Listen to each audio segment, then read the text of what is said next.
On this story, I want to cross over to Jerusalem, where I'm joined by Menajem Benchimol. He's a Colombian entrepreneur who's based in Israel. Thank you very much for joining me this morning. Hi, thank you so much for having me. I want to get your immediate reaction to the breaking of ties between Israel and Colombia. Yeah, so to give some history about the connection between Israel and Colombia. Colombia was one of the first countries to vote in favor at the UN for Israel for the independence in 1948 and 1949. And Israel has a lot of history with good relations with Colombia, like the last president, Duque came to Israel and he started bettering the relations between Israel and Colombia. He was one of the first persons from Colombia to visit Israel.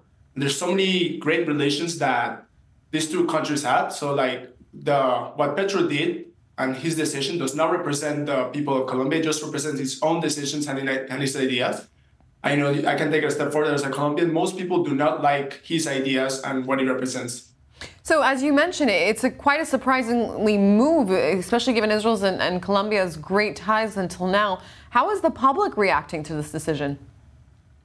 Like I said, if you go to Colombia, there's so many Israelis in Colombia, so many Colombians in Israel. Like if you walk around the street, with a kippah, with a yarmulke, many of the people in the street, they look at you and they ask you for a blessing because they really respect our nations, right? They say when the Jewish people respect themselves, but the other nation respect them also. So when Colombians see the Jews respecting themselves, they respect us as well. So there's a lot of support from the Colombian people.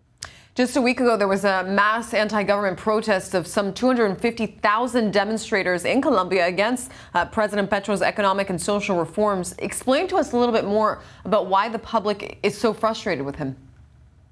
Because, in South America, there's so many diplomats, so many presidents that they promise so many things. They promise they're going to get the people that need the most help. They're going to get money, their needs met. But most of the people who are well educated, the people who want to prosper in their own country, they want a president who, for example, in Argentina, President Milei, he tells them the truth and the country's going to prosper. So that's why the Colombians are so frustrated, because they're so tired of all these false ideas from these politicians who they do not represent the country, they do not represent the best interests of the people. And obviously, if you ask my opinion, there's somebody higher up there who's trying to control the country. And speaking of you personally and the Jewish community there, do you still have family in Colombia? And the Jewish community there, do they still feel safe in their country? Yeah, so my parents are Argentina. I was born in Colombia, in Cali, Colombia, because my dad was the rabbi of the community. So I personally do not have immediate family in Colombia. I just happen to be born there. But I have a lot of friends who live there. And the Jewish community is very small. Maybe it's around 5,000 Jews, but there's an emerging wave of Jews trying to convert because they say they descend from Jews. So there's probably more than 20,000 Jews joining our tribe.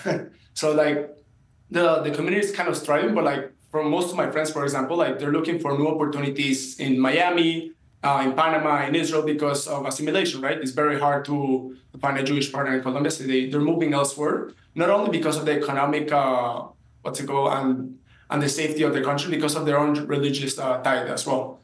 And speaking of those religious ties between Israel and Colombia, give us a more of a better sense of how important Israel is specifically for that Catholic majority country like Colombia. Yeah, I guess bring it up with a quote from Abraham Kook, who used to live in Israel. He says, when Israel is uplifted, the world is uplifted. And when Israel sings, the world sings. Many Colombians, many religious people, many Catholics, many evangelists, they believe in the prosperity of Israel. And if they help the goodness of Israel, their country is going to prosper as well. So like I said, there's this difference between what Petro is trying to do and what the people are trying to do. And there's a lot of donations coming from Colombians to Israel. There's a lot of support coming from Colombia to Israel. So like I said, the people are very interested and they really want to and they really believe in the uplifting of Israel. I want to ask you, we've seen so many anti-Israel protests spreading across the globe, namely in the United States, on American campuses, also in Europe now, in Paris and in Berlin. What's it been like in Colombia? Have there been anti-Israel protests at all? So not that much as I've heard of. Obviously, there's been some small areas, but there's also been Israeli rallies as well, right? What's going on in America is unprecedented. The thing in South America, we're very supportive of the belief of Israel. So there has not been that many rallies, anti-Israel rallies, like in Columbia University and NYU and all that in Colombia. All right, Menajem Benchimol, thank you very much for joining us today and giving us a little bit of insight Thank you so much from for having Colombia. me. Have a nice day. Thank you so much. Have a good